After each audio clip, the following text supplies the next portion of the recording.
चरण में माथ नमाओ श्वेत गंगा महामाए पर भाग में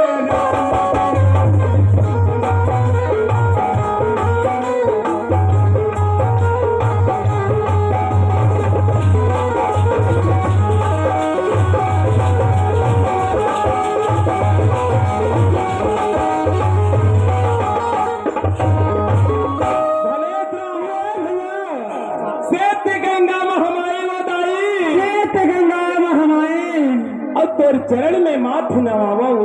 श्वेत गंगा महामाए ऊपर भाग में राम जी के मंदिर विराज है सही बात है। खाले भाग में टेसुआ बंधा है धनेश राम कैथा पारे कागज ये माघ महीना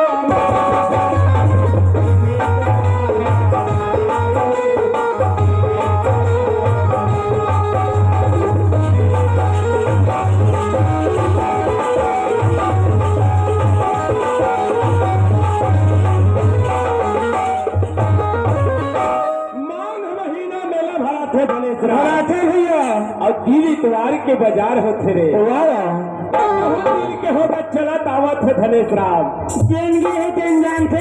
और नहीं जाने तीनों जानते जानते ये तो बता बोले के ठोका कागज है से ते गंगा